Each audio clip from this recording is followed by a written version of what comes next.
Hello my dear student, तो कैसे हैं आप लोग। आशा करता हूं आप लोग बहुत अच्छे होंगे। आप सभी स्टूडेंट की रिवीजन जो है बहुत बेहतर तरीके से हो रही होगी। तैयारी तो आप बहुत कर ली, अब रिवीजन आप लोगों का शुरू हो रहा होगा। आप सभी स्टूडेंट जो हैं, जो भी हमारे प्यारे स्टूडेंट हैं जो एग्ज़ाम दे रहे हैं, और उसके लिए आज हम लेके आए हैं हिस्ट्री का शॉर्ट क्वेश्चन। और ये वीडियो सेशन में हम जो चर्चा करने वाले हैं हिस्ट्री से रिलेटेड जो भी आपके महत्वपूर्ण शॉर्ट क्वेश्चन है उसके बारे में।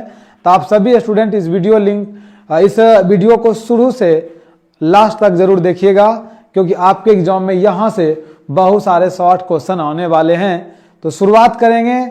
आज का पहला क्वेश्चन क्या है ये आप लोग देखिएगा, और आप लोग को शुरू से लास्ट तक एकदम इस वीडियो के बने रहना है, क्योंकि यह वीडियो आपके लिए बहुत ही महत्वपूर्ण होने वाला है, ताकि आप सभी स्टूडेंट का एग्जाम भी बेहतर जाए। इसीलिए आप इस वीडियो के शुरू से अंतिम तक जरूर बने रहिएगा। पहला क्वेश्चन आपका देखोगे, यह पहला चैप्टर से ही है। पहला क्वेश्चन पहला चैप्टर से, और क्वेश्चन आपका है कि सिंधु घाटी सभ्यता के समकालीन दो सभ्यताओं का नाम लिखें। यहाँ पे क्वेश्चन क्या है कि सिंधु घाटी सभ्यता के समकालीन दो सभ्यताओं का नाम लिखें। समकालीन का मतलब होता है उस समय तक सिंधु घाटी सभ्यता के समकालीन हो जाएंगे। आप याद रखिएगा, मेसोपोटामिया की सभ्यता और मिस्र की सभ्यता। इसका क्या लिख दीजिएगा, मेसोपोटामिया की सभ्यता और मिस्र की सभ्यता। इसको हम लोग नील नदी की सभ्यता भी कहते हैं। दूसरा क्वेश्चन आपका है कि हड़प्पा सभ्यता के 4 प्रमुख केंद्रों का नाम बताएं। यहाँ पे हम इधर उधर की कोई बात नहीं करेंगे। आपके क्लास में जो क्वेश्चन आंसर है वहां पर मतलब हम सिर्फ क्वेश्चन आंसर की बात करेंगे जो आपके एग्जाम में आने वाले प्रश्न हैं, क्योंकि आप सभी स्टूडेंट का देखोगे अभी का जो समय है वह बहुत ही महत्वपूर्ण है। तो आप लोग भी शुरू से लास्ट तक बड़े ध्यान से देखिएगा। हड़प्पा सभ्यता के 4 प्रमुख केंद्रों का नाम बताएं। पॉइंट नंबर 1, हड़प्पा सभ्यता के 4 प्रमुख केंद्र में देखिए, हड़प्पा, मोहनजोदड़ो, कालीबंगा, लोथल, ये सब हड़प्पा सभ्यता के प्रमुख केंद्र हैं। कार्बन 14 विधि क्या है, इसको देखिएगा। कार्बन 14 विधि तिथि निर्धारण की वैज्ञानिक विधि को कार्बन 14 विधि के नाम से जाना जाता है। तिथि निर्धारण का जो वैज्ञानिक विधि है इसको हम लोग कार्बन 14 विधि के नाम से जानते हैं। कैसे पता चलता है, किसी भी देखोगे जीवाश्म का जीवन आयु काल कितना पुराना है, इसका सबसे बेहतर माप होता है कार्बन 14 विधि से। जैसे मान चलिए कोई व्यक्ति के हड्डी मिल गया जमीन के अंदर दबा हुआ, कितना पुराना है इससे पता चल जाता है कार्बन 14 विधि से। कोई जानवरों का अवशेष मिल गया जमीन के अंदर, जीवाश्म जिसको हम बोलते हैं, या पेड़ पौधा का देखोगे वहां पड़ा हुआ हिस्सा, तो इससे पता चल कार्बन 14 विधि से पता चल जाता है कि यह चीज कितना पुराना है। वस्तुतः किसी भी जीवित वस्तु में कार्बन 12 और कार्बन 14 समान मात्रा में पाया जाता है। मृत्यु की अवस्था में कार्बन 12 तो स्थिर रहते हैं, किंतु कार्बन 14 का निरंतर क्षय होने लगता है। कार्बन 12 का अर्ध आयु काल जो है 55 यानी 5568 प्लस माइनस 30 वर्ष होता है। अर्थात इतने वर्षों में देखोगे उस पदार्थ में कार्बन 14 की मात्रा आधा रह जाता है, और इस प्रकार वस्तु के काल की गणना की जाती है। जिस पदार्थ में कार्बन 14 की मात्रा जितना कम होती है वह उतना ही क्या माना जाता है, वह उतना ही पुराना माना जाता है। मतलब कार्बन 12 तो स्थिर रह जाते हैं, कार्बन 14 का लगातार क्षय होने लगता है, घटने लगता है। और जिस पदार्थ में कार्बन 14 की मात्रा जितना कम होगा उस वस्तु को देखोगे उतना पुराना माना जाता है। हड़प्पा सभ्यता की जल निकासी प्रणाली का वर्णन करें। मतलब हड़प्पा सभ्यता का जल निकासी प्रणाली कैसा था। जल निकासी प्रणाली हड़प्पा सभ्यता के नगर नियोजन की एक और प्रमुख विशेषता थी। यहाँ के अधिकांश भवनों में निजी कुआं, स्नानागार होते थे। भवन के कमरों, रसोई घर, स्नानागार, शौचालय आदि सभी का पानी भवन के छोटी छोटी नालियों से निकलकर गली में आता था। गली की नाली को मुख्य सड़कों के दोनों ओर बनी पक्की नालियों से जोड़ा गया था। मुख्य सड़क के दोनों ओर बनी नालियों को पत्थरों तथा शिलाओं द्वारा ढक दिया जाता था, और नालियों की सफाई एवं कूड़ा करकट को निकालने के लिए देखोगे बीच में मेन होल भी बनाए गए थे। नालियों की इस प्रकार की अद्भुत विशेषता किसी अन्य समकालीन नगर में देखने को नहीं मिलती है। जो अद्भुत व्यवस्था कहाँ देखने को मिलती थी, हड़प्पा सभ्यता में जल निकासी प्रणाली का। मोहनजोदड़ो के विशाल स्नानागार के विषय में लिखें। इसका उत्तर देखिएगा, मोहनजोदड़ो का विशाल स्नानागार 39 फुट लंबा, 23 फुट चौड़ा एवं 8 फुट गहरा है। इसमें उतरने के लिए उत्तर एवं दक्षिण की ओर देखोगे सीढ़ियां बनी थी। मतलब स्नानागार में उतरने के लिए, नहाने के लिए जो वो स्नानागार किनको बोला गया, ऐसे आप समझ सकते हैं। अभी का आप तालाब समझ सकते हैं या आप स्विमिंग पूल कह सकते हैं, ठीक है। तो वहां पे उतरने के लिए देखोगे, नहाने के लिए स्नानागार में जो है उत्तर और दक्षिण की ओर से क्या बनी थी, सीढ़ियां बनी थी। स्नानागार का फर्श पक्की ईंटों से बना है। संभवतः इस विशाल स्नानागार का उपयोग धार्मिक अवसरों पर आम जनता के नहाने के लिए प्रयोग में लाया जाता था। स्नानागार के चारों ओर कमरे तथा बरामदे थे। जल के निकास की भी व्यवस्था थी एवं स्वच्छ पानी को कुएं के द्वारा स्नानागार में लाया जाता था। एकदम साफ सुथरा पानी को कुएं के द्वारा कहां, स्नानागार में लाया जाता था। मोहनजोदड़ो के विशाल अन्नागार के बारे में लिखें। देखिए, मोहनजोदड़ो में 45.72 मीटर लंबा और 22.86 मीटर चौड़ा एक अन्नागार मिला है। अन्नागार उसको बोला गया है जहां अनाज रखा जाता था, जिसको अभी आप लोग गोदाम बोलते हो। अन्नागार में हवा जाने की व्यवस्था थी। अन्नागार का सुदृढ़ आकार प्रकार, हवा आने जाने की व्यवस्था तथा इनमें अन्न भरने की व्यवस्था निसंदेह देखोगे उच्च कोटि की थी। अब आप लोग आगे देखिएगा, पुरातत्व से आप क्या समझते हैं, इसका क्या उत्तर होगा। पुरातत्व वह विज्ञान है जिसके माध्यम से पृथ्वी के गर्भ में छिपी हुई सामग्री की खुदाई कर अतीत के लोगों की भौतिक जीवन का ज्ञान प्राप्त किया जाता है। मतलब पुरातत्व वह विज्ञान है देखोगे जिसके माध्यम से हम लोग ये पता करते हैं, जैसे जमीन के अंदर खुदाई करके जो चीजें प्राप्त होती है उससे हम लोग ये अनुमान लगाते हैं कि पुराने जमाने में प्राचीन कालों का जीवन कैसा था। जैसे हड़प्पा सभ्यता के बारे में यदि हम लोग पता करते हैं तो जमीन के अंदर बहुत सारा चीज पड़ा हुआ था, उसको जमीन का खुदाई किया गया, बाहर किया गया। देखोगे वहां बर्तन मिला, नर्तकी की मूर्ति मिली, पंडित का सिर मिला। मोहनजोदड़ो में कई सारे देखोगे हड्डियों का ढांचा मिला। तो इन सब चीजों से देखोगे कुछ चीजें एनालिसिस किया गया, पता किया गया कि वहां के लोगों का जो जीवन काल कैसा था। ये किससे पता चलता है, पुरातत्व से पता चलता है। आगे देखिएगा, किसी भी जाति की सभ्यता के इतिहास को जानने में पुरातत्व एक महत्वपूर्ण और विश्वसनीय स्रोत होते हैं। और संपूर्ण हड़प्पा सभ्यता का ज्ञान देखा जाए तो इसका ज्ञान हमें किससे प्राप्त होती है, पुरातत्व से ही प्राप्त होती है संपूर्ण हड़प्पा सभ्यता का ज्ञान। अब आप लोग आगे देखिएगा कि महाजनपद किसे कहते हैं। क्वेश्चन आपका है, महाजनपद किसे कहते हैं। देखिए, उत्तर वैदिक काल में जिन क्षेत्रीय राज्यों की उदय की प्रक्रिया शुरू हुई थी वह राज 6ठी शताब्दी आते आते बड़े राज में बदल गई, जो शक्तिशाली एवं सुखी संपन्न राज बन चुकी थी। इसे ही क्या महाजनपद कहा गया। बौद्ध ग्रंथ अंगुतर निकाय और जैन ग्रंथ भगवती सूत्र में कितने महाजनपदों की चर्चा है, 16 महाजनपदों की उल्लेख मिलता है, इनकी चर्चा मिलता है। मौर्य कालीन इतिहास के किन्हीं दो प्रमुख साहित्यिक स्रोत का नाम बताएं। मौर्य कालीन इतिहास के किन्हीं दो प्रमुख साहित्यिक स्रोत, मतलब साहित्यिक स्रोत मतलब देखो उस समय मौर्य कालीन इतिहास की जानकारी हमें कौन से दो साहित्यिक स्रोत से मिलते हैं। साहित्यिक स्रोत भी इसकी जानकारी देती है, पुरातात्विक स्रोत भी। इतिहास के बारे में हम लोग देखो अलग अलग चीजों से इतिहास के बारे में पता करते हैं, जैसे साहित्यिक स्रोत, पुरातात्विक स्रोत, यात्रियों का विवरण, इन सब चीजों से भी हमें इतिहास के बारे में बहुत चीज जानने को मिलता है।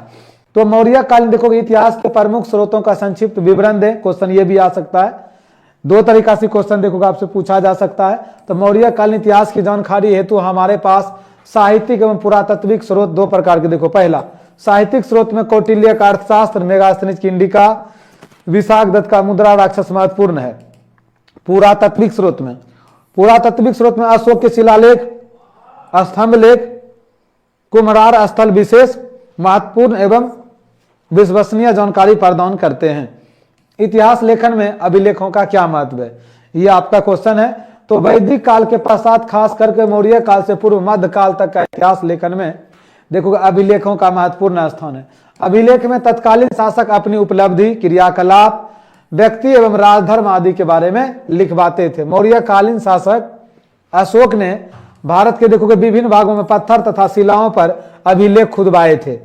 अशोक के इन्हीं अभिलेखों के द्वारा हम सम्राट अशोक के धर्म प्रचार के उपाय, मानवता की सेवा के विचार आदि को भली भांति समझ सके हैं। यदि आप देखोगे शिलालेख का प्रचलन जो है ये कौन किए थे, सम्राट अशोक। और ये कई सारे अभिलेख को देखोगे पत्थरों तथा शिलाओं पर लिखवाए थे, और जिससे ही हमें देखोगे किनके बारे में, सम्राट अशोक के बारे में बहुत सारी जानकारी मिलती है। समुद्रगुप्त की नेपोलियन से तुलना क्यों की जाती है, दो कारण बताएं। समुद्रगुप्त की तुलना नेपोलियन से क्यों की जाती है, तो इसका उत्तर देखिएगा। समुद्रगुप्त की नेपोलियन से तुलना का दो प्रमुख कारण इस प्रकार से। पॉइंट नंबर 1, समुद्रगुप्त महान सैनिक सफलता कारण, समस्त भारत पर विजय प्राप्त करने के कारण। इसके कारण ही देखो इनको क्या माना जाता है, भारत का नेपोलियन। हर्यक वंश का संस्थापक कौन था, उसका कार्यकाल बताएं।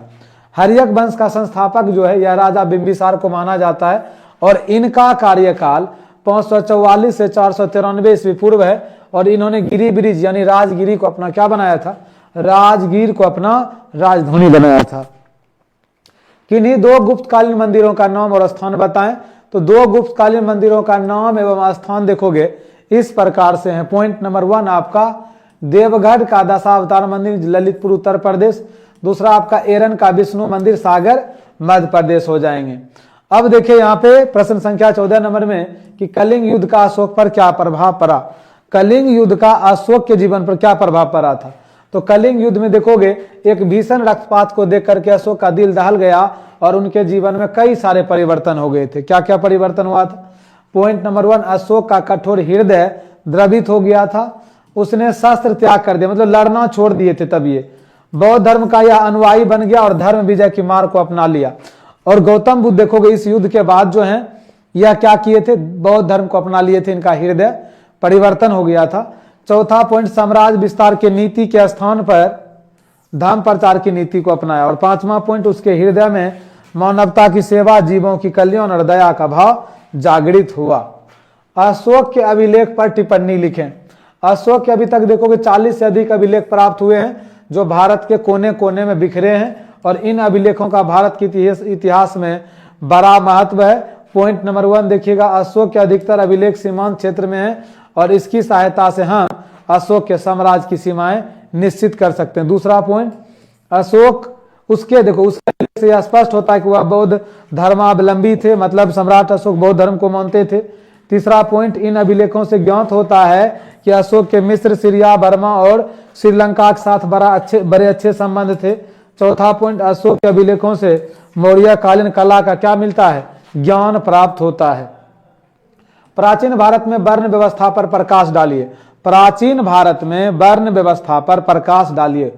इसका उत्तर देखिएगा, प्राचीन भारत में वर्ण व्यवस्था गुण, कर्म और जन्म के अनुसार था। प्रारंभ में वर्ण व्यवस्था का आधार क्या था, कर्म।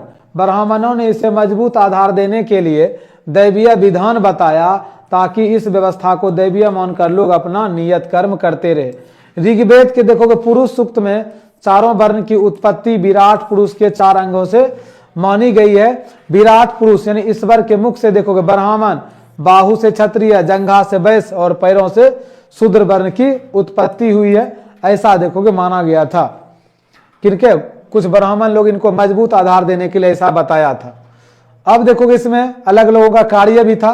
ब्राह्मणों का कार्य क्या था, अध्ययन करना, वेदों की शिक्षा देना, यह करना करवाना, दान देना और दान लेना, ये इनका कार्य था। दूसरा देखोगे क्षत्रियों का कार्य था युद्ध करना और लोगों को सुरक्षा देना। और वैश्य लोग का जो कार्य था, वैश्यों का कार्य था कृषि, गौपालन और व्यापार का कर्म, वेद पढ़ना, यह करवाना, ये इन लोगों का कार्य था। और शूद्र लोगों का क्या कार्य था, देखिएगा शूद्र का कार्य था अपनी जीविका करने के लिए तीनों उच्च वर्ण की क्या करते थे, सेवा करते थे शूद्र लोग। अब आपको हम आगे लेके चलते हैं। श्रीमद् भगवत गीता पर एक संक्षिप्त टिप्पणी लिखें, यह आपके चैप्टर नंबर 3 से है। श्रीमद् भगवत गीता को महाभारत का देखोगे अभिन्न अंग स्वीकार किया गया था। यह हिंदुओं का धार्मिक ग्रंथ है और जिसमें देखोगे भगवान श्री कृष्ण का उपदेश समाहित है। और जब देखोगे कुरुक्षेत्र में अर्जुन को अपने गुरु एवं अन्य बंधु बांधवों से युद्ध करना पड़ता है तो वह मोह बस क्या हो जाते हैं, काफी चिंतित हो जाते हैं और अर्जुन युद्ध नहीं करना चाहता। और अर्जुन की देखोगे ऐसी हालत देखकर भगवान श्री कृष्ण उसे उपदेश देते हैं जिसे सुनकर अर्जुन की सभी दुविधा मिट जाती है। अंततः देखोगे वह युद्ध करने के लिए तैयार हो जाते हैं। और इस ग्रंथ में लोगों को कर्म योगी बनने का बात सिखाया गया है। किस ग्रंथ में, श्रीमद् भागवत गीता में। बहुत सारे ऐसे जीवन उपयोगी बातें इस ग्रंथ में बताया गया है जिसे अपनाकर लोगों की बहुत सारी समस्याएं दूर हो सकती है। यह किसमें है, श्रीमद् भागवत गीता में। अगला क्वेश्चन आप देखिएगा, बौद्ध एवं जैन धर्म की दो समानताएं बताएं। बौद्ध धर्म और जैन धर्म की दो समानताएं आपको बताना है। तो बौद्ध एवं जैन धर्म की दो समानताएं, यहां पर दो ही लिखना है। पॉइंट भले आपको 4 दिख रहा होगा, लेकिन आपको आंसर में 2 करना है। दोनों धर्मों की उत्पत्ति भारत के उत्तर पूर्वी भाग में हुई तथा आरंभ में दोनों के प्रचार लगभग समान थे। दोनों धर्म ने हिंदू धर्म के कर्मकांड, जाति भेद, पशु बलि, ब्राह्मणों की सामाजिक श्रेष्ठता आदि का क्या किया था? विरोध किया था। ये लंबा पॉइंट आपको याद नहीं रहेगा तो नीचे वाला 2 पॉइंट आप लिख सकते हैं। दोनों धर्म ने नैतिक आचरण पर बल दिया, दोनों धर्मों ने अहिंसा पर बल दिया। ये दोनों के बारे में आप लिख सकते हैं। दिगंबर और श्वेतांबर कौन थे? यह जैन धर्म से संबंधित देखोगे 2 भाग हो जाते हैं, दिगंबर और श्वेतांबर। तो इसको समझिएगा। महावीर स्वामी की 468 ईस्वी पूर्व मृत्यु के बाद लगभग 200 वर्षों के बाद मगध में जो है भीषण अकाल पड़ा। भद्रबाहु के नेतृत्व में कुछ जैन दक्षिण भारत चले गए और स्थूलभद्र के नेतृत्व में कुछ लोग जो हैं यह मगध में ही रह गए। श्वेतांबर देखिएगा, स्थूलभद्र के अनुयायियों ने श्वेत वस्त्र धारण करना आरंभ कर दिया और कुछ उदार एवं सुधारवादी हो गए। ये पार्श्वनाथ के अनुयायी थे और यही क्या कहलाए थे? यही श्वेतांबर कहलाए थे। दिगंबर भद्रबाहु के अनुयायी महावीर स्वामी के कट्टर अनुयायी बने रहे। वे नग्न रहते थे और जैन धर्म के सिद्धांत को यह सख्ती से पालन करते थे और यह लोग क्या कहलाए थे? यह लोग दिगंबर कहलाए थे। तो श्वेतांबर जो थे, श्वेतांबर लोग जो जैन धर्म को मानने वाले थे, याद रखिएगा, वह श्वेत वस्त्र पहनते थे। और दिगंबर जो अपना लिए थे दिगंबर पंथ को, वो व्यक्ति नग्न अवस्था में रहते थे और यह जैन धर्म की देखोगे कट्टर समर्थक थे। और इनके द्वारा बताए गए नियम कायदा को ये बड़ा ही हार्ड एंड फास्ट रूल समझते हो ना, सख्ती से पालन करना, उसको ये लेके चलते थे। महात्मा बुद्ध की शिक्षाएं क्या थी अथवा बुद्ध की प्रमुख शिक्षाएं बताइए। देखोगे महात्मा बुद्ध ने निर्वाण की प्राप्ति का साधन जो है यह अष्टांगिक मार्ग को माना था। यह 8 साधन है, जिसमें आप यहां देखिएगा आपका है सम्यक दृष्टि, सम्यक संकल्प, सम्यक वाणी, सम्यक कर्म, सम्यक आजीव, सम्यक व्यायाम, सम्यक स्मृति और सम्यक समाधि। वे मध्यम मार्ग के प्रशंसक थे। उन्होंने सामाजिक आचरण के कुछ नियम निर्धारित किए थे, जैसे कि पराये धन का लोभ नहीं करना चाहिए, हिंसा नहीं करना चाहिए, नशे का सेवन नहीं करना चाहिए, झूठ नहीं बोलना चाहिए तथा दुराचार से दूर रहना चाहिए। ये सब किनके द्वारा बताए गए शिक्षा थे? महात्मा बुद्ध के द्वारा। अल बरूनी कौन था? क्वेश्चन 21 में है कि अल बरूनी कौन था? परिचय दें अथवा अल बरूनी पर एक संक्षिप्त टिप्पणी लिखें। तो अल बरूनी के बारे में देखिए। अब यहाँ पे अल बरूनी मध्य एशिया के ख्वारिज्म का निवासी था। उसका जन्म आधुनिक उज्बेकिस्तान में ख्वारिज्म के पास बेरू नामक स्थान पर 4 दिसंबर कब 973 ईस्वी को हुआ था। वह कई भाषाओं का ज्ञाता था, जिनमें सीरियाई, फारसी, हिब्रू और संस्कृत आदि ये जानते थे। देखोगे गजनी के शासक सुल्तान महमूद गजनबी, जिसको आप गजनी भी बोलते हो, 1017 में ख्वारिज्म पर आक्रमण किया और वहां से कई विद्वान को अपने साथ राजधानी गजनी ले आया। महमूद गजनी के भारत पर आक्रमण के समय ही देखोगे अल बरूनी भारत आया था। तो अल बरूनी भारत कैसे आया था? महमूद गजनबी जब आक्रमण किए थे तो उसी के साथ देखोगे ये भी भारत आए थे। उसने भारत पर अरबी भाषा में लगभग 20 पुस्तक लिखी, लेकिन इन सब में इनका जो पुस्तक है जो बहुत फेमस हुआ है और आपके एग्जाम में सब्जेक्टिव में आता है, किताब उल हिंद अथवा तहकीक ए हिंद, एक बेजोड़ ग्रंथ था। वह पहला मुसलमान था देखोगे जिसने पुराणों का अध्ययन किया था। भगवत गीता के पवित्र विचार से वह अत्यधिक मोहित था और उसकी गणित और ज्योतिष में भी अत्यधिक रुचि थी। अब अगला क्वेश्चन है कि भारत आने वाले 4 विदेशी यात्री और उनके यात्रा वृत्तांत को लिखें।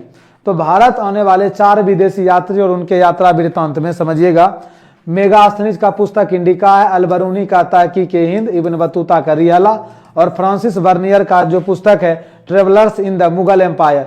मतलब ये सब विदेशी यात्री देखोगे हमारे इंडिया आए और इनके द्वारा लिखा गया इनका यात्रा वृत्तांत ये सारे हैं। अब अगला क्वेश्चन है, किताब उल हिंद पर एक संक्षिप्त टिप्पणी लिखें। किताब उल हिंद क्या है? देखिए, किताब उल हिंद प्रसिद्ध यात्री विद्वान और इतिहासकार अल बरूनी की कृति है। यह अरबी में लिखी गई है। पुस्तक कुल 80 अध्याय में विभक्त है। यह एक विशाल ग्रंथ है जिसमें भारतीय धर्म, दर्शन, त्योहार, खगोल विद्या, रीति रिवाज, परंपरा, सामाजिक एवं सांस्कृतिक जीवन, मापतोल की विधियां, मूर्ति कला और कानून, प्रांतों की सीमाएं, नदियों आदि की जानकारी मिलती है। इसके 9वें अध्याय में जाति प्रथा वर्ण व्यवस्था पर प्रकाश डाला। और 63वें अध्याय में ब्राह्मणों के जीवन का क्या है उल्लेख है। और 64वें अध्याय में जातियों के अनुसंधान एवं रीति रिवाज का वर्णन। और 69वें अध्याय में भारतीय स्थिति की वर्णन है। मतलब किताब उल हिंद में जब वो यह कहाँ आए थे, इंडिया आए थे, तो देखोगे अलग अलग अध्याय में जो है हमारे भारतीय लोगों की जीवन पद्धति, जीवन क्रियाकलाप के बारे में ये लिखे हैं। आगे क्वेश्चन है आपका, सगुण एवं निर्गुण भक्ति में क्या अंतर है। क्वेश्चन आपका है सगुण एवं निर्गुण भक्ति में क्या अंतर है। तो भक्ति परंपरा की दो परंपराएं देखोगे प्रचलित हुई थी। सगुण परंपरा, इस परंपरा में देवी देवताओं की भक्ति और आराधना की जाती है, मूर्ति पूजा पर बल दिया जाता है। और इस परंपरा का प्रतिनिधित्व मुख्य रूप से रामानंद और चैतन्य महाप्रभु ने किया था। सगुण परंपरा में देखोगे मूर्ति पूजा पर विशेष जोर दिया जाता था। अब आपका यहाँ पे है निर्गुण परंपरा। निर्गुण भक्ति परंपरा में अमूर्त निराकार ईश्वर की उपासना की जाती थी और कबीर ने निर्गुण परंपरा को अपनाया था। अब आप आगे देखिएगा, सूफीवाद से क्या तात्पर्य है। सूफीवाद का प्रचार देखोगे भारत में 21वीं शताब्दी से लेकर के दिल्ली सल्तनत के पूरे राजकाल के दौरान चलता रहा था। खलीफा एवं खिलाफत की बढ़ती निरंकुशता के विरुद्ध मुस्लिम आध्यात्मिक लोगों का झुकाव वैराग्य की ओर बढ़ा। ये लोग सूफी संत कहलाए। इन्होंने हिंदू मुस्लिम एकता पर बल दिया। मुस्लिम सूफी संत की इस तरह के विचार को क्या बोला जाता है, इस तरह के विचार को सूफीवाद कहा जाता है। लिंगायत संप्रदाय की दो विशेषताओं का वर्णन करें। इसका उत्तर आप लोग देखिएगा, तो लिंगायत संप्रदाय या बीड़ शैव आंदोलन का उदय 12वीं सदी में हुआ था। लिंगायत संप्रदाय का संस्थापक वासव और उनका भतीजा चन्ना वासव था। लिंगायत संप्रदाय का दो प्रमुख विशेषताएं इस प्रकार से। पॉइंट नंबर 1, ये शिव के उपासक थे। ये शिवलिंग की आराधना करते थे और उसे चांदी के संपुट में रख करके गले में पहनते थे। मतलब चांदी के संपुट मतलब एक ऐसा गोल डब्बा जैसा होता था, उसको वो गला में टांग के चलते थे। और शिवलिंग देखो वही डब्बे में रहते थे, खुल जाता था, ठीक है, वो डब्बा ओपन होता था, उसी को चांदी का संपुट बोला गया है। ये निष्काम कर्म में विश्वास करते थे। शिव को ये परम तत्व मानते थे। ये वेदों तथा जाति पाति का खंडन करते थे। पुनर्जन्म का सिद्धांत और गुरु महिमा इन्हें मान्य नहीं था। ये पुनर्जन्म को नहीं मानते थे। उत्तर भारत में भक्ति आंदोलन का प्रारंभ किसने किया था, उनका जीवन परिचय दें। क्वेश्चन आपका है कि उत्तर भारत में भक्ति आंदोलन की शुरुआत किसने किया था, उनका जीवन परिचय दें।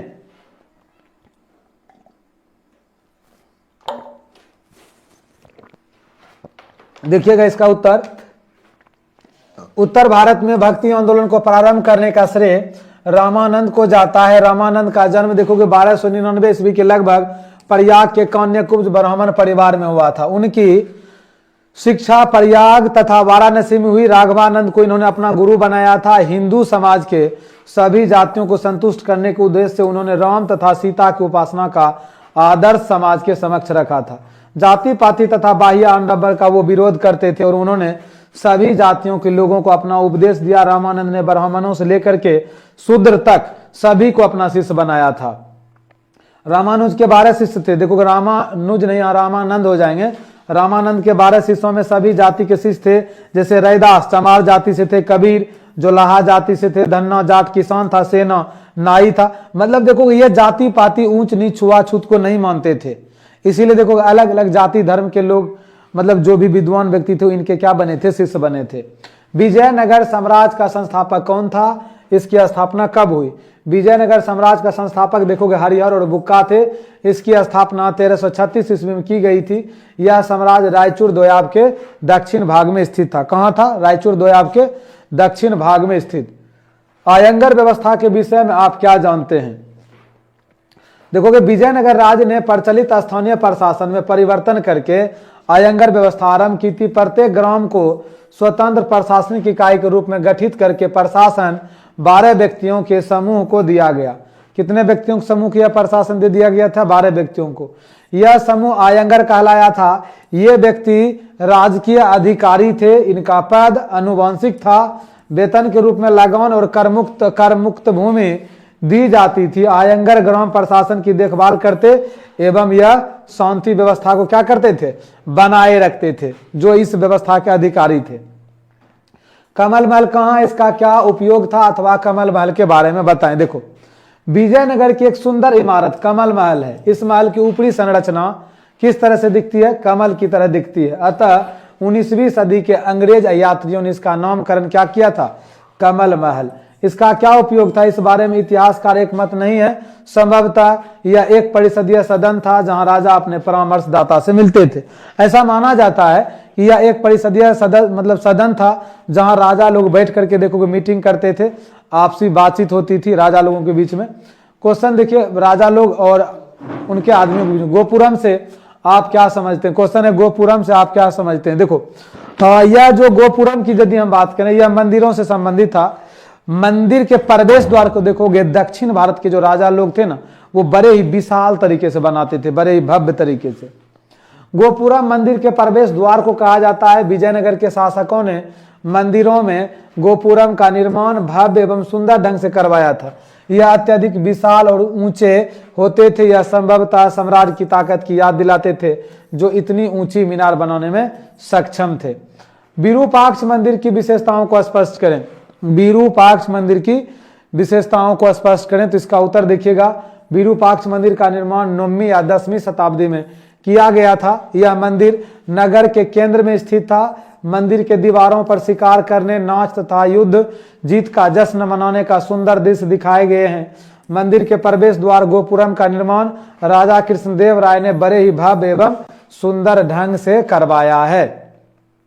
विजयनगर के मंदिरों की कोई दो विशेषताएं बताइए। विजयनगर के देखोगे मंदिर की दो प्रमुख विशेषताएं इस प्रकार से हैं। पॉइंट नंबर 1, मंदिरों की प्रवेश द्वार गोपुरम को भव्य एवं सुंदर ढंग से बनाया गया था। सामने की ओर खुला स्तंभ, हॉल एवं महामंडप बना हुआ है।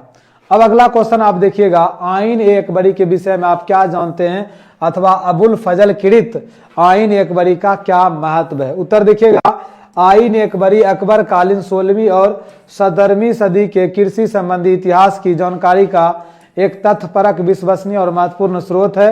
अबुल फजल मुगल दरबार का देखोगे शाही इतिहासकार था, जिसने अपनी सर्वोत्कृष्ट कीर्ति अकबरनामा को लिखा। वस्तुतः देखोगे अकबरनामा का तृतीय खंड आईन ए अकबरी कहलाता है।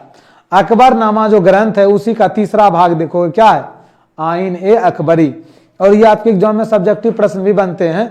आईन ए अकबरी के रचनाकार कौन है? अकबरनामा, दोनों का रचनाकार देखोगे अबुल फजल ही है। यह 5 भागों में विभाजित है। खेतों की नियमित जुताई की तसल्ली करने के लिए राज्य के नुमाइंदों के द्वारा करों की उगाही के लिए और राज और ग्रामीण सत्तापोष यानी कि जमींदारों के बीच की रिश्तों को नियमन के लिए देखोगे जो इंतजाम राज ने किए थे, उसका लेखा जोखा इस ग्रंथ में बड़ी सावधानी से पेश किया गया। कौन से ग्रंथ में? आईन ए अकबरी में। क्वेश्चन आपका है, अकबर की भूमि बंदोबस्त प्रणाली का मूल्यांकन करें। देखो, अकबर ने अपनी अधिकारी टोडरमल की सहायता से भूमि बस्त प्रणाली को अधिक स्पष्ट और व्यवहारिक बनाया था। समस्त भूमि का माप इलाही गज से करवाई। भूमि को 4 वर्गों में बांटा गया: पोलज, परती, चचर, बंजर भूमि। उपज के अनुसार ही देखो किसानों से लगान लिया जाता था। उपज बढ़ाने के लिए किसानों की सहायता भी की जाती थी। आवश्यकता अनुसार लगान में कमी या माफी भी की जाती थी। आईन एक देखो, अब अकबर के शासनकाल में भूमि का वर्गीकरण किस प्रकार किया गया था? तो आईन अकबरी से पता चलता है कि भूमि को 4 वर्गों में बांटा गया था: पोलज, परती, चचर और बंजर। ये क्या क्या था समझिएगा। पोलज किसको बोला गया?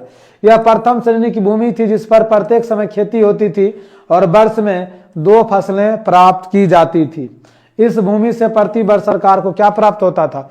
भूमि कर। परती देखोगे वह भूमि थी जिस पर लगातार 2-3 वर्ष खेती करने के बाद पुनः उर्वरा शक्ति प्राप्त करने हेतु 1 वर्ष के लिए परती यानी बिना खेती किए इसको छोड़ दिया जाता था। चचर भूमि क्या था? यह वह भूमि होती थी जो कृषि योग्य होने या उर्वरा शक्ति प्राप्त करने हेतु 3 या 4 वर्ष के लिए क्या परती छोड़ दिया जाता था। बंजर भूमि यह सबसे निम्न कोटि की भूमि थी जो 5 वर्ष के लिए क्या जो 5 वर्ष के लिए खाली छोड़ दिया जाता था।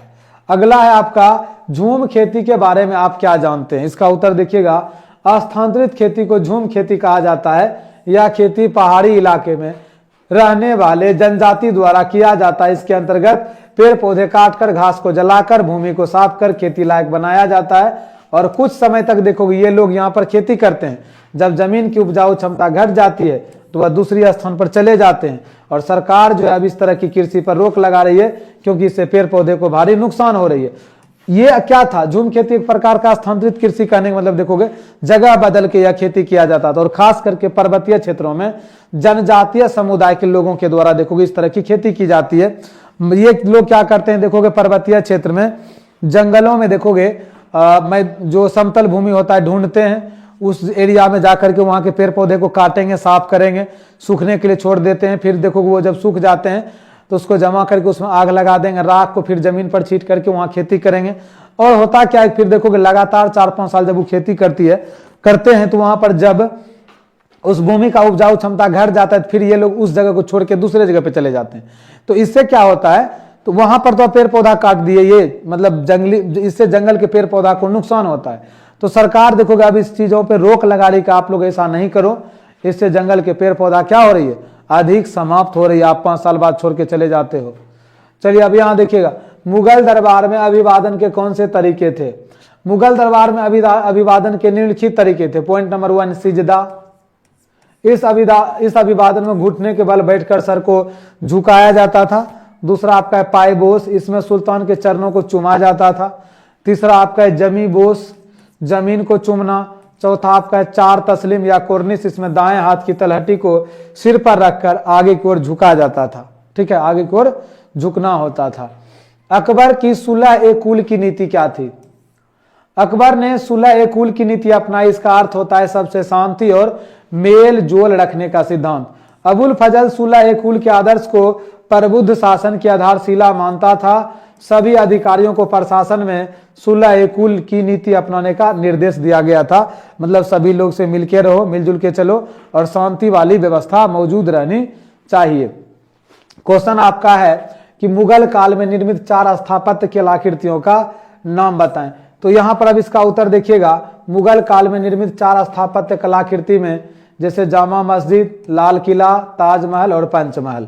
अब अगला एक क्वेश्चन आपका 41 नंबर में, संथाल विद्रोह कब आरंभ हुआ, इसके नेता कौन थे, अथवा संथाल विद्रोह पर एक संक्षिप्त टिप्पणी लिखें, अथवा संथालों ने ब्रिटिश शासन के विरुद्ध विद्रोह क्यों किया।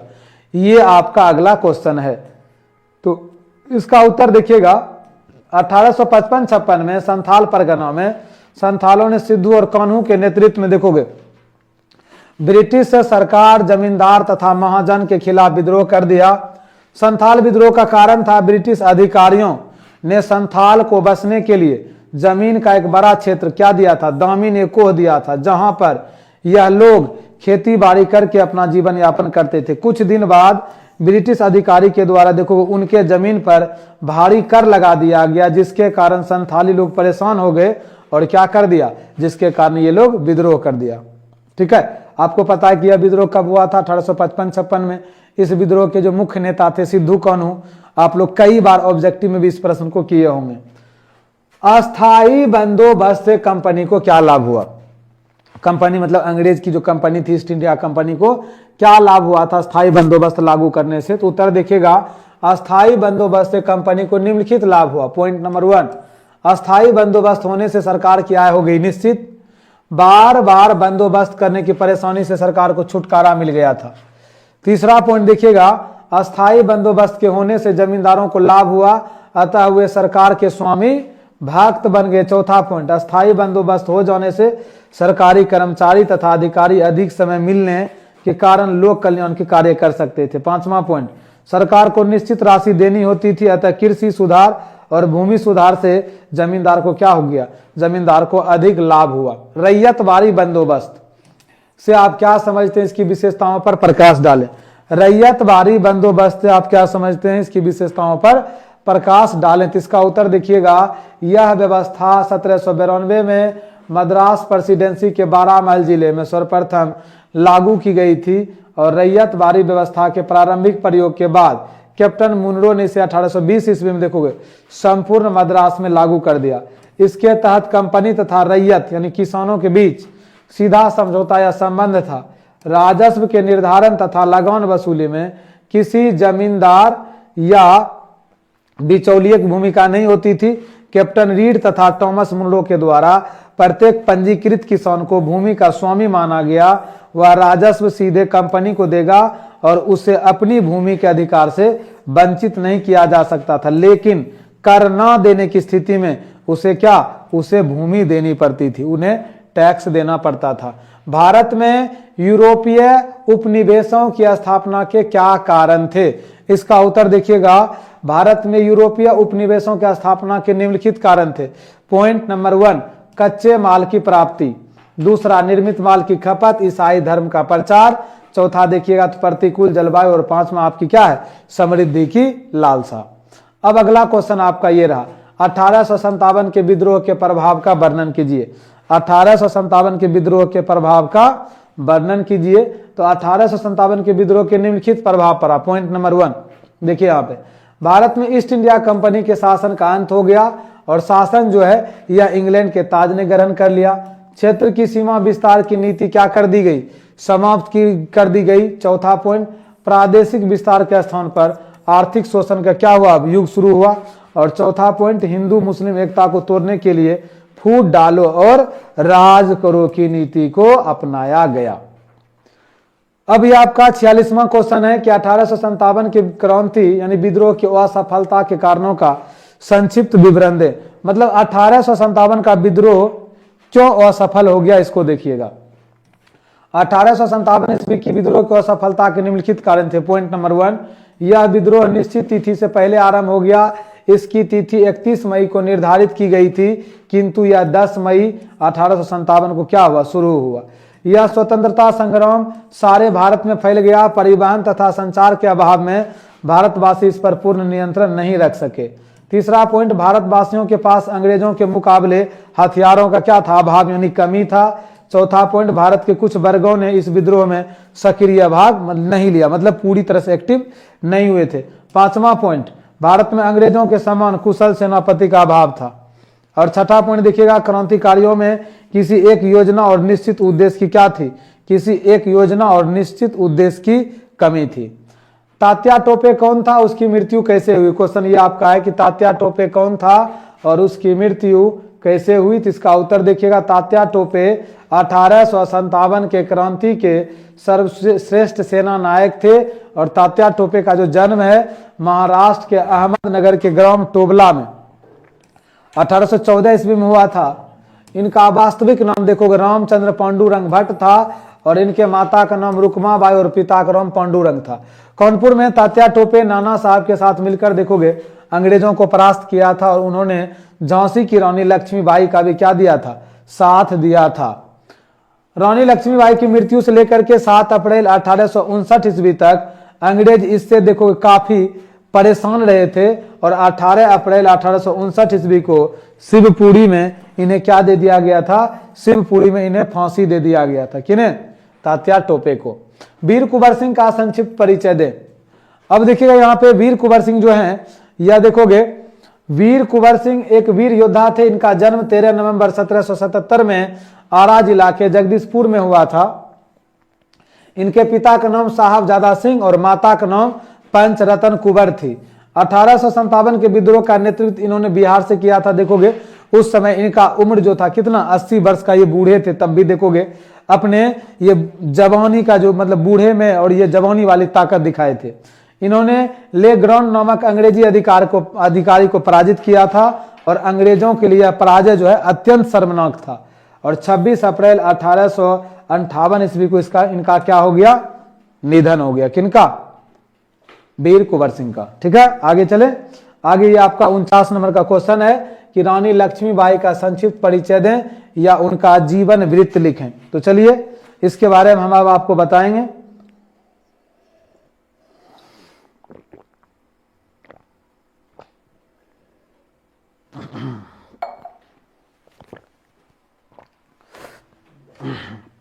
यह है रानी लक्ष्मीबाई का जन्म 19 नवंबर 1835 ईस्वी को काशी में हुआ था। इनका नाम मणिकर्णिका था। देखोगे प्यार से लोग इसे मनु कहते थे। इनके पिता का नाम मोरोपंत तांबे एवं माता का नाम भागीरथी बाई थी। झांसी के राजा गंगाधर राव के साथ इनका शादी हुई। 21 नवंबर 1853 को इनके पति के मृत्यु के बाद लॉर्ड डलहौजी ने झांसी को हड़प लिया और 1857 की क्रांति का नेतृत्व झांसी से रानी लक्ष्मीबाई ने किया। 18 जून 1858 ईस्वी को देखो ग्वालियर में अंग्रेजों के साथ घमासान युद्ध हुआ, जिसमें रानी लक्ष्मीबाई की क्या हो जाती है, मृत्यु हो जाती है। 1857 के क्रांति में प्रमुख भूमिका निभाने वाली 4 महिलाओं का नाम लिखें।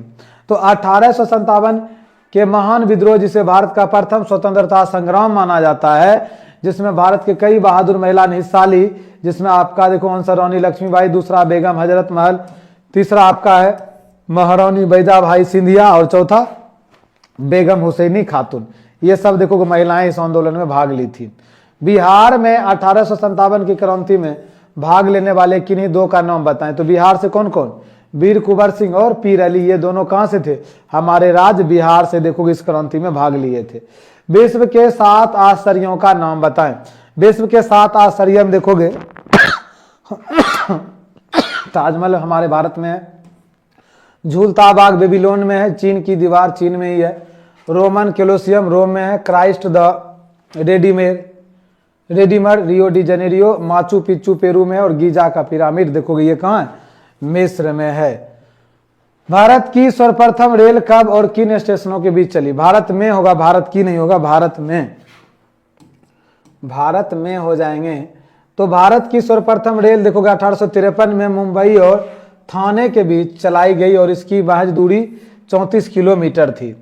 चौल इमारतें क्या थी इसको समझिएगा। मुंबई में ये इमारतें देखोगे अधिक दिखने को मिलता है। आप लोग हेरा फेरी मूवी देखे होंगे, उसमें देखोगे अक्षय कुमार, जॉनी लेबर, सुनील शेट्टी सब जो है वो चौल इमारत में ही रहते हैं। उसके बगल में देखोगे वो मतलब इनके अपोजिट वाले सब लोग हैं। चौल इमारतें बंबई के भारतीय आबादी वाले इलाकों में दिखने को मिलता है। नगर में जगह की कमी और भीड़ भाड़ के कारण एक विशेष प्रकार की इमारतें अस्तित्व में आई, जिन्हें चौल का नाम दिया गया। ये बहुमंजिल इमारत होती है जिनमें एक एक कमरे वाले आवासीय इकाई बनाई जाती है। इमारत के सारे कमरे के सामने एक खुला बरामदा या गलियारा होता है।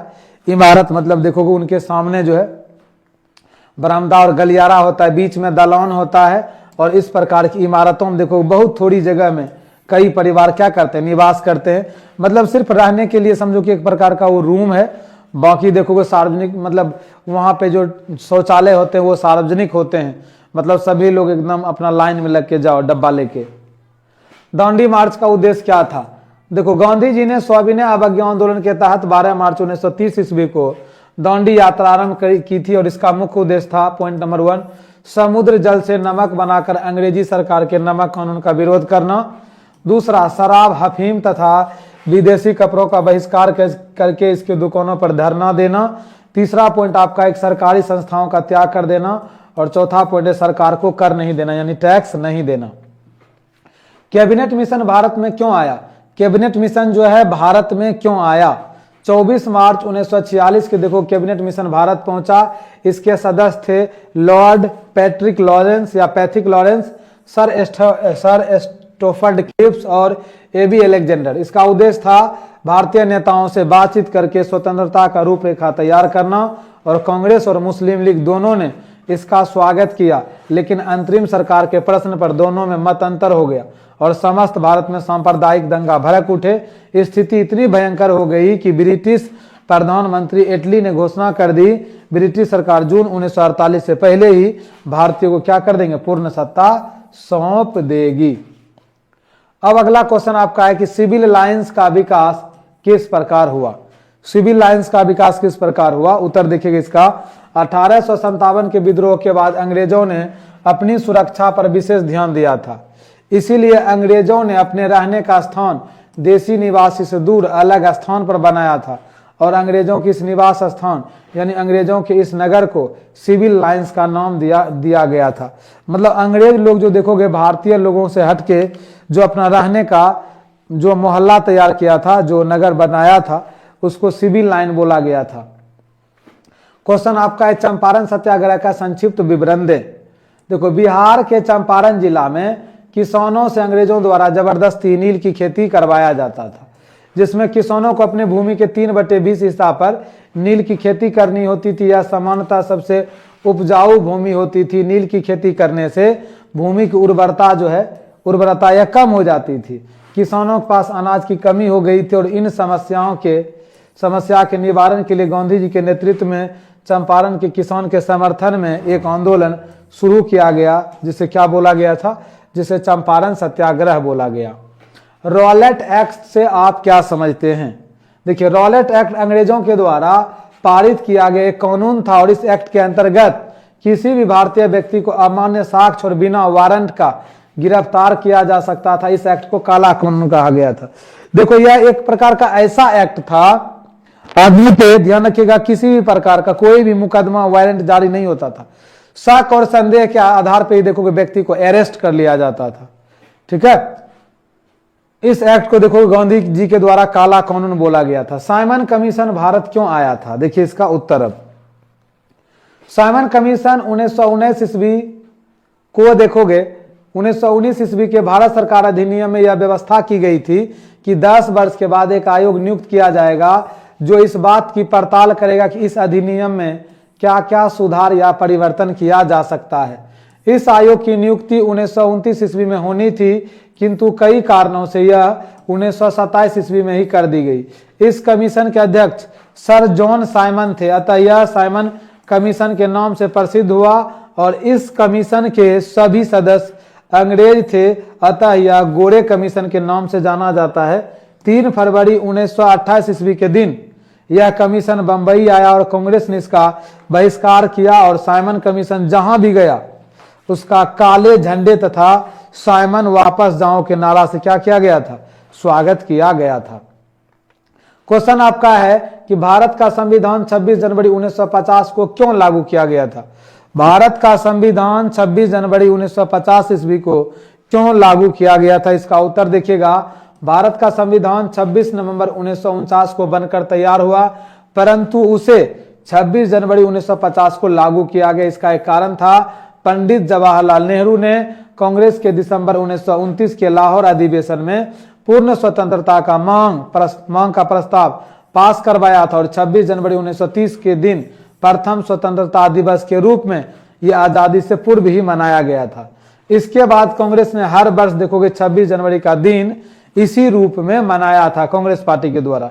इसी पवित्र दिवस की याद को ताजा रखने के लिए संविधान सभा ने देखोगे 26 जनवरी 1950 को संविधान लागू करने का क्या कर लिया था? निर्णय कर लिया था। और इस दिन देखोगे हम लोग गणतंत्र दिवस मनाते हैं। ठीक है, इस दिन हम लोग गणतंत्र दिवस मनाते हैं ना, रिपब्लिक डे। क्वेश्चन आपका है कि पूना पैक्ट के बारे में आप क्या जानते हैं? इसका उत्तर देखिएगा। पूना पैक्ट हिंदू नेता और दलित प्रतिनिधियों के बीच एक ऐतिहासिक समझौता था। यह समझौता 24 सितंबर 1932 को हुआ था। इस समझौते पर महात्मा गांधी और डॉक्टर भीमराव अंबेडकर ने हस्ताक्षर किए थे और इस समझौते के बारे में कुछ खास बातें देखिए। इस समझौते के जरिए दलित को नया अधिकार मिला।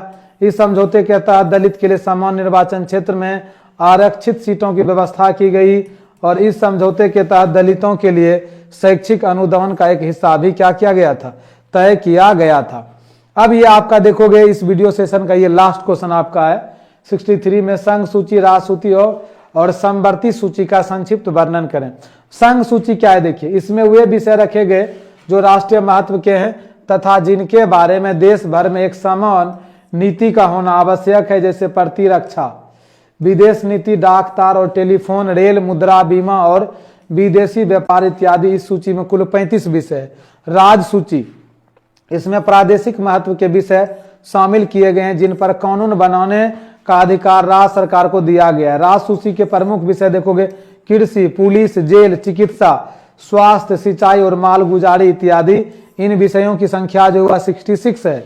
समवर्ती सूची देखिए, इसमें 47 विषय थे और इस सूची के विषय पर केंद्र तथा राज्य दोनों कानून बना सकते हैं और इस सूची के प्रमुख विषय हैं बिजली, विवाह कानून, मूल्य नियंत्रण, समाचार पत्र, छाप खाने इत्यादि।